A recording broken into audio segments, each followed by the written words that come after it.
இக்கௌமாரிகா காண்டம் 3ஆம் அத்தியாயம். மகி நதியும் கடலும் சங்கமிக்கும் இடத்திலுள்ள தீர்த்தத்தின் பெருமை. சூதமாமுனிவர் கூறினார். நாரத மாமுனிவர் கூறினார், வீரர்களில் சிறந்தவனே, நான் அவ்வாறு அலைந்து திரிந்தேன். நாரதனாகிய நான் பூமியில் உள்ள பல்வேறு புனித தலங்களை தரிசித்து சென்றேன். பூமி முழுவதும் வலம் வந்து திரிந்த பொழுது நான் பிருகு முனிவரின் ஆசிரமத்தை அடைந்தேன். மிகுந்த புண்ணியம் தரும் ரேவா நதி பாய்வது இங்குதான். இது மிகச்சிறந்த நதியாகும். இதனை ஒரு முறை எண்ணினாலே ஒருவன் 7 கல்ப காலத்திற்கு நீடிக்கும் சிறந்த மகிழ்ச்சியை பெறுகிறான். இது மங்களகரமானது மற்றும் அனைத்து தீர்த்தங்களையும் தன்னுள் அடக்கியது. இதை புகழ்ந்து பாடினால் அது புகழ் பாடுபவனை புனிதப்படுத்துகிறது. அதிலும் குறிப்பாக நேரில் சென்று தரிசித்தால் இன்னும் அதிக பலன் கிடைக்கும். பிரத்தையின் மைந்தனே அர்ஜுனனே, இதில் நீராடினால் அந்த ஜீவன் பாவங்களிலிருந்து விடுபடுகிறது. உடலின் நடுவில் பிங்களா நாடி, உடலின் ஒரு நாடி அல்லது நாளம் அமைந்திருப்பதைப் போலவே இந்த நதியும் முழு பிரபஞ்சத்தின் நடுவில் அமைந்துள்ளது. இது அவ்வாறே போற்றப்படுகிறது. ரேவா நதிக்கரையில் பாவங்களை போக்கக்கூடிய சுக்ல தீர்த்தம் என்ற தீர்த்தம் உள்ளது. அதில் நீராடினால் பிரம்மஹத்தி பிராமணரை கொன்ற பாவம் கூட அழிந்துவிடும். அதன் அருகே ரேவா நதியின் வடகரையில் அந்த ஆசிரமம் இருந்தது. அது பல வகையான மரங்களால் நிறைந்திருந்தது. மேலும் அது கொடிகளாலும் வேலியாலும் அழகூட்டப்பட்டிருந்தது. அங்கு பல்வேறு வகையான மலர்களும் பழங்களும் இருந்தன. அப்பகுதி வாழை மரங்களால் அழகுபடுத்தப்பட்டிருந்தது. அங்கு பல வேட்டையாடும் விலங்குகள் இருந்தன. அது பறவைகளின் ஒலிகளால் எதிரொலித்தது. நறுமணம் கமழும் மலர்களின் பொலிவுடன் திகழ்ந்த அப்பகுதி எங்கும் பரவியிருந்த மயில்களின் சிறப்பியல்பு ஒலிகளாலும் நிறைந்திருந்தது. ஒரு பக்தன் உலகத்தை துறந்து ஹரனின் சிவனாரின் திருவடிகளில் சரணடைவதைப் போலவே வண்டுகளும் மற்ற அனைத்தையும் துறந்து ரீங்காரமிட்டவாறு அங்கேயே மறைந்திருந்தன. உலக வாழ்க்கையை கண்டு அஞ்சும் முனிவர்களை அமிர்தம் போன்ற கதைகளை கூறி அந்தணர்கள் அமைதிப்படுத்துவது போல குயில்கள் தங்கள் இனிய கூவல் ஒளியால் அந்த இடமெங்கும் எதிரொலியை எழுப்பின. சிவபெருமானின் புனித வழிபாடுகளை செய்பவர்களைப் போல அந்த மரங்கள் தங்கள் கனிகள், மலர்கள், இலைகள், நிழல் மற்றும் கிளைகளால் அனைவரையும் மகிழ்வித்தன. சிவபெருமானின் மீது மிகுந்த பற்று கொண்ட சைவர்கள் சிவ சிவ என்று இடைவிடாது உச்சரிப்பதைப் போல தங்கள் குஞ்சுகளின் மீது அன்பு கொண்ட பறவைகள் புத்திர புத்திர, மகனே மகனே என்று ஒலித்தன. அந்த முனிவரின் தவச்சாலையும் ஆசிரம சூழலும் அத்தகைய சிறப்புடன் திகழ்ந்தன. 3 வேதங்களையும் அல்லது கல்வி பிரிவுகளையும் அறிந்த அந்தணர்களால் அது எல்லா பக்கங்களிலும் அலங்கரிக்கப்பட்டிருந்தது. ருத்ரனின் உறுதியான பக்தர் ஒருவரின் பிரார்த்தனை ஒலிகளால் 3 உலகங்களும் நிறைந்தது போல ரிக்யஜுர் மற்றும் சாம வேதங்களின் உரத்த பாராயண ஒலிகளால் திசைகள் அனைத்தும் நிறைந்திருந்தன. பிரத்தையின் மைந்தனே அர்ஜுனனே, மிகச்சிறந்த மற்றும் உயர்ந்த ஆன்மா கொண்ட முனிவர் பிருகு முனிவர் அமர்ந்திருந்த அந்த இடத்திற்கு நான் சென்றடைந்தேன். அவரது தவத்தின் ஒளியை அந்த இடத்தையே பிரகாசிக்க செய்தது.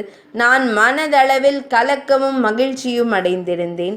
நான் அங்கு வருவதை கண்டதும் பிருகு முனிவரை முன்னணியில் கொண்ட அந்த அந்தணர்கள் அனைவரும் மிகுந்த மரியாதையுடனும் எழுந்து நின்றனர். அவர்கள் என்னை வரவேற்று பிருகு முனிவருடன் இணைந்து எனக்கு அர்க்கியம், வரவேற்பு, நீர் போன்ற மரியாதைகளை அளித்தனர். பின்னர் என் அனுமதியுடன் அந்த சிறந்த முனிவர்கள் தங்கள் இருக்கைகளில் அமர்ந்தனர். நான் போதுமான ஓய்வு எடுத்ததை உணர்ந்த பின்னர் பிருகு முனிவர் என்னிடம், சிறந்த முனிவரே, நீர் எங்கு செல்ல வேண்டும்? இங்கு ஏன் வந்திருக்கிறீர்? நீர் வந்ததற்கான காரணத்தையும் நோக்கத்தையும் தெளிவாக கூறுவீராக என்று வினவினார். அதன் பின்னர், பிரதையின் மைந்தனே, நான் கவலையுடன் பிருகு முனிவரிடம் பின்வருமாறு கூறினேன். அனைவரும் அறியட்டும், நான் இங்கு வந்ததற்கான நோக்கத்தை உரைக்கிறேன். கடலால் சூழப்பட்ட இப்பூமி முழுவதையும் நான் சுற்றி வந்துவிட்டேன். ஆந்தணர்களுக்கு நிலதானம் அளிப்பதற்காக புனிதமான தீர்த்தங்களுடன் தொடர்புடையதும் குறைபாடற்றதும் அழகியதும் மனதிற்கு இனியதுமான நிலப்பகுதிகளை நான் ஒவ்வொரு இடத்திலும் தேடி வருகிறேன். ஆனால் அத்தகைய நிலம் எதையும் நான் காணவில்லை. பிருகுமுனிவர் கூறினார், பாவமற்றவரே, நானும் முன்பொரு முறை இப்பூமியில் அலைந்து திரிந்திருக்கிறேன். கடலால் சூழப்பட்ட இப்பூமி முழுவதையும் அப்போதே நான் கண்டிருக்கிறேன். அந்தணர்களை குடியேற்றுவதற்கு ஏற்ற இடத்தை தேடுவதே எனது நோக்கமாகவும் இருந்தது.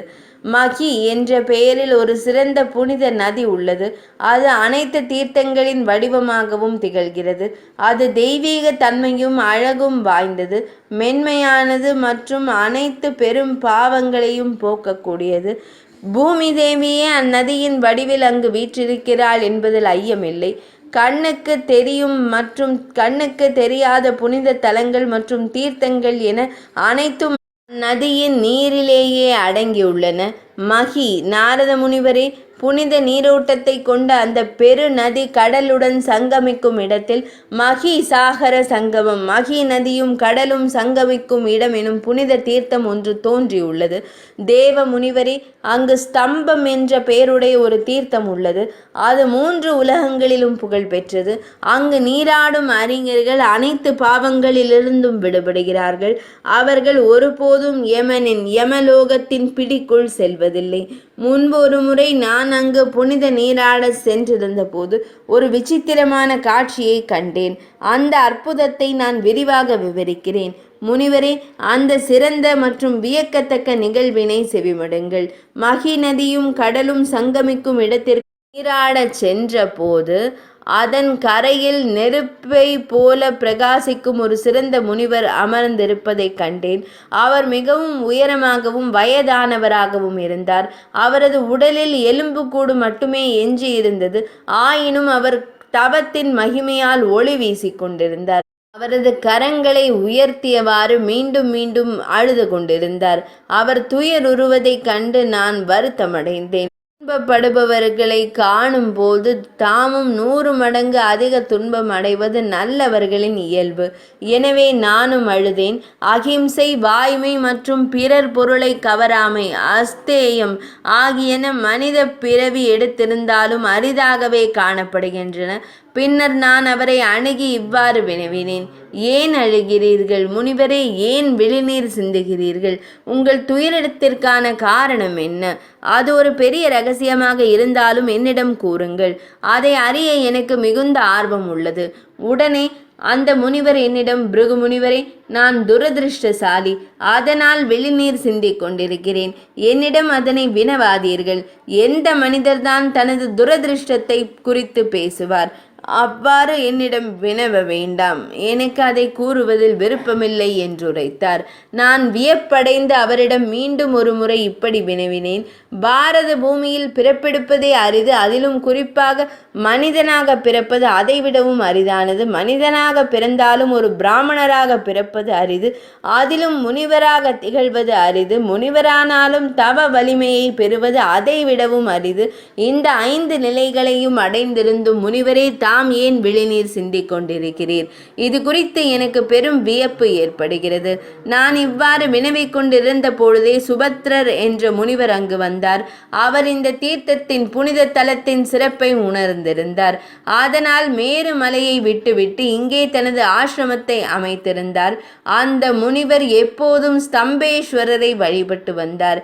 என்னை போலவே அவரும் அந்த முனிவரிடம் அவர் துயரிற்கான காரணத்தை வினவினார். பின்னர் அந்த முனிவர் ஆச்சமனம் சடங்குகளின்படி நீர் அருந்துதல் செய்து இவ்வாறு கூறினார், முனிவர்களே, என் துயரத்திற்கான காரணத்தை செவிமடுங்கள். நான் தேவசர்மா எனும் முனிவன். என் வாக்கையும் மனதையும் அடக்கியவன். கங்கை நதி கடலில் கடக்கும் இடத்தில் எனக்கு சொந்தமான ஓர் இருப்பிடம் இருந்தது. அங்கு நான் வசித்து வந்தேன். அமாவாசை தினங்களில் முன்னோருக்கு தர்ப்பணம் கொடுக்கும் சடங்கை நான் செய்து வந்தேன். ஸ்ரார்த்தம் முடிந்ததும் அவர்கள் எனக்கு நேரில் காட்சியளித்து ஆசி வழங்குவார்கள். ஒரு முறை மகிழ்ச்சி அடைந்த பித்ருக்கள் முன்னோர் என்னிடம் இவ்வாறு கூறினர், தேவசர்மா, நாங்கள் எப்போதும் உன்னை தேடி இங்கு வருகிறோம். ஆனால் நீ ஒருபோதும் எங்கள் இருப்பிடத்திற்கு வருவதில்லை. அன்புள்ள மகனே, அதற்கு காரணம் என்ன? அந்த இருப்பிடத்தை காண எனக்கு விருப்பம் இருந்தது. ஆனால் அதை அவர்களிடம் தெரிவிக்க இயலவில்லை. பின்னர் அப்படியே ஆகட்டும் என்று கூறிவிட்டு பௌம லோகத்திற்கு, செவ்வாய் கிரகத்தின் உலகத்திற்கு இணையான அந்த பித்ருக்களின் புனிதமான இருப்பிடத்திற்கு அவர்களுடன் சென்றேன். பல இடங்களில் தங்கி இருந்த போதும் மிகுந்த ஒளிவட்டத்தின் காரணமாக காண்பதற்கு மிகவும் அரிதான போற்றத்தக்க சிலரை என் விழிகள் முன்பே கண்டேன். எனவே நான் என் முன்னோரை வினவினேன், எதிரே வருபவர்கள் யார்? அவர்கள் மிகுந்த மன நிறைவுடனும் முறையாக வழிபடப்பட்டும் காணப்படுகிறார்கள். அவர்கள் மகா மகிழ்ச்சியுடன் இருக்கிறார்கள். ஆனால் தாங்கள் அவர்களைப் போல இல்லையே. பித்ருக்கள் முன்னோர் கூறினர், உனக்கு நலம் உண்டாகட்டும். அவர்கள் சிறந்த முனிவரான சுபத்ரரின் புண்ணியம் மிக்க முன்னோர் ஆவர். மகி நதி கடலில் கலக்கும் இடத்தில் அந்த முனிவரால் எள் மற்றும் நீர் கொண்டு செய்யப்படும் தர்ப்பண சடங்கின் மூலம் அவர்கள் திருப்திப்படுத்தப்பட்டுள்ளனர். அனைத்து தீர்த்தங்களின் தன்மையையும் கொண்ட புனிதமான மகி நதி கடலில் கடக்கும் இடம் அதுவே. அன்புள்ள மகனே, அங்கு அமாவாசை தினங்களில் சுபத்ரர் அந்த முன்னோர்களுக்கு தர்ப்பணம் செய்கிறார். அவர்களின் வார்த்தைகளை செவிமடுத்ததும் நான் மிகுந்த வெட்கமடைந்தேன், ஆச்சரியமும் அடைந்தேன். அந்த பித்ருக்களை வணங்கிய பின்னர் நான் என் இருப்பிடத்திற்கு திரும்பினேன். நான் இவ்வாறு எண்ணினேன், மகி நதி கடலில் கடக்கும் இடத்திற்கு, அதாவது மகிசாகர சங்கம் என்ற புகழ்பெற்ற இடத்திற்கு நான் நிச்சயமாக செல்வேன். அங்கு ஒரு ஆசிரமத்தை அமைத்து கொண்டு புகழுக்குரிய சுபத்ரகனைப் போலவே ஒவ்வொரு அமாவாசை நாளிலும் என் பித்ருக்களுக்கு தர்ப்பணம் செய்வேன். ஒருவன் உயிரோடு இருந்தும் அவனது பித்ருக்கள் வேறு எதையாவது விரும்பினால் தன் குலத்தையே அழிக்கும் அந்த பாவியால் என்ன பயன்? இவ்வாறு சிந்தித்த பின்னர் நான் மகிழ்ச்சியுடன் என் மனைவியான ருச்சியிடம் கூறினேன், ருச்சி, உன்னுடன் இணைந்து நான் மகிசாகர சங்கத்திற்கு சென்று அங்கு தனித்து வசிப்பேன். நீயும் விரைவாக வர தயாராக இரு. நீ கற்புக்கரசி, தூயவள் மற்றும் உயர்குடியில் பிறந்தவள், புகழ் பெற்றவளும் கூட. எனவே சிறந்த பெண்ணே, நான் எண்ணியபடியே நீயும் செயல்படுவது உனக்கு தகுந்ததாகும். ருச்சி கூறினாள், பாவியே, சுடுகாட்டு தூண் போன்றவனே, உன்னால் நான் கிட்டத்தட்ட கொல்லப்பட்டே விட்டேன். என்னை உனக்கு திருமணம் முடித்து கொடுத்த அந்த தீயவன் பிறக்காமலேயே இருந்திருக்கலாம். உன்னுடன் வாழ்ந்தது போதும். கிழங்குகளையும் பழங்களையும் மட்டுமே உணவாக கொண்டாலும் உன் வயிறு நிரம்பவில்லையே. எப்போதும் உப்பு நீர் மட்டுமே கிடைக்கும் இடத்திற்கு என்னை அழைத்து செல்ல விரும்புகிறாய். நீயே அங்கு செல்வாய். உன் முன்னோர்கள் மகிழட்டும். முதியவரே, நீ அங்கு செல்லலாம், அல்லது ஒரு காக்கையை போல நீண்ட காலம் இங்கேயே தங்கலாம். அவள் அவ்வாறு கூறிய போது நான் என் செவிகளை மூடிக்கொண்டேன். என் இல்லத்தை பார்த்து கொள்ளுமாறு என் சீடர் விபுலவிடம் பணித்துவிட்டு நான் தனியாக இங்கு வந்தேன். நான் இங்கு புனித நீராடி மிகுந்த பக்தியுடன் முன்னோர்களுக்கு தர்ப்பணம் செய்கிறேன். நரகத்தில் உள்ள பாவியைப் போல நான் இப்போது மிகுந்த கவலையில் இருக்கிறேன். நான் இங்கேயே தொடர்ந்து தங்கினால் அர்த்த தேகதரன், பாதி உடல் கொண்டவன் என்ற நிலையை மட்டுமே அடைவேன். மனைவியை இழந்த ஒருவன் அர்த்த தேகன், பாதி உடல் கொண்டவன் என்று அழைக்கப்படுகிறான். உடலில் ஆன்மா, சுய உணர்வு இல்லாமல் எதுவும் நடைபெற முடியாதது போல மனைவி இல்லாதவன் புனித சடங்குகளை செய்ய தகுதியற்றவன் ஆகிறான். உடல் மற்றும் மனைவியின் மீது அதீத பற்று கொண்டவன் ஒரு மிருகத்திற்கு சமமானவன். இவை இரண்டிலிருந்தும் பலனை மட்டுமே அடைய முடியும். அவற்றில் சாரமான அல்லது நிலையான எதுவும் இல்லை. பாதி உடல் கொண்ட ஒருவனை நல்லவர்கள் தீண்டுவதற்கு தகுதியற்றவனாக கருதுகிறார்கள். உத்தான பாதனின் மைந்தனான உத்தமன் தேவர்களால் அஸ்பிருஷ்யன், தீண்டத்தகாதவன் ஆக்கப்பட்டான். நான் அங்கு சென்றால் அங்கு மகிசாகரம் இல்லையே. நான் எப்படி செல்ல முடியும்? என் பாதங்கள் நகரவே மறுக்கின்றன. அறியாமை எனும் இக்கட்டான சூழலில் காயம்பட்ட என் மனம் மிகுந்த துயரத்திற்குள்ளாகியது.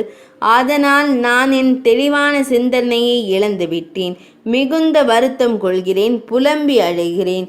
உணர்ச்சி ததும்பும் அவர் வார்த்தைகளை செவிமடுத்ததும் சுபத்ராவும் நானும் நன்று நன்று என்று கூறினோம். நாங்கள் மகிசாகர சங்கமத்தின் முன் சாஷ்டாங்கமாக பணிந்து வணங்கினோம்.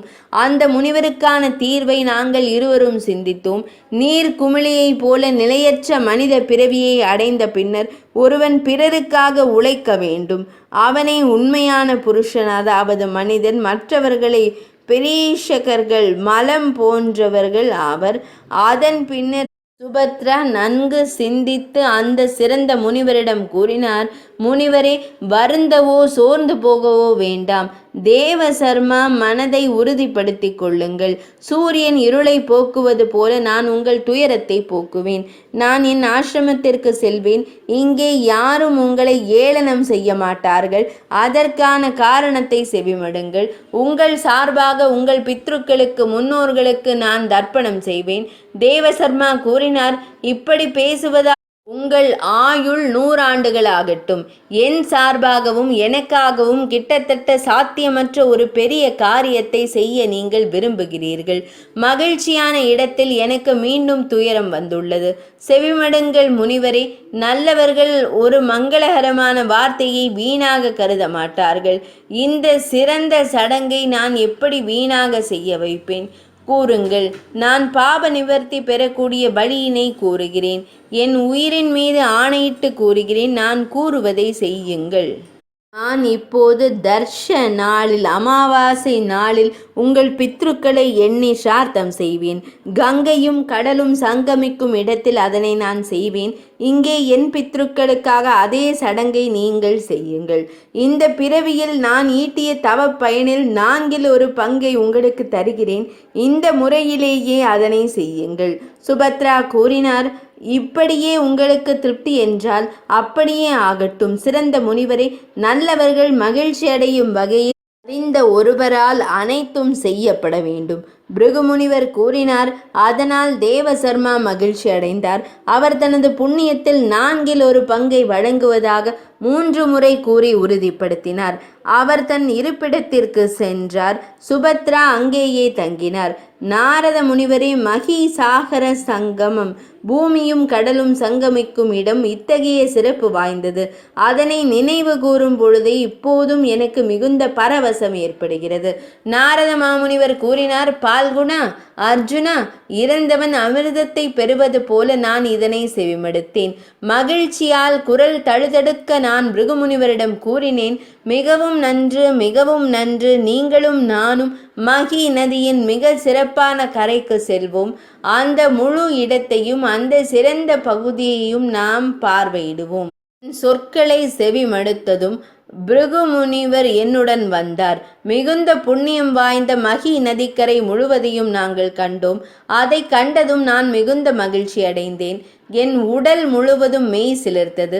முனிவர்களில் சிறந்தவரான அவரிடம் மகிழ்ச்சி பெருக்கால் தழுதழுத்த குரலில் நான் கூறினேன், பிருகுமுனிவரே, உங்கள் அருளால் நான் இந்த இடத்தை மிகச்சிறந்த இருப்பிடமாக மாற்றுவேன். பிராமணரே, நீங்கள் உங்கள் இருப்பிடத்திற்கு செல்லலாம். அடுத்து என்ன செய்ய வேண்டும் என்பதனை குறித்து நான் சிந்திப்பேன். இவ்வாறு பிருகுமுனிவரிடம் விடை பெற்ற பின்னர் பெரும் ஆரவாரத்துடன் அலைகளையும் சுழிகளையும் எழுப்பும் அந்த நதிக்கரையில் மிகுந்த உற்சாகத்துடன் அமர்ந்தேன். ஒரு யோகி எவ்வாறு ஆன்மாவை தியானிக்கிறாரோ அதுபோலவே நானும் எனது அடுத்த கட்ட கடமைகளை குறித்து சிந்தித்தேன்.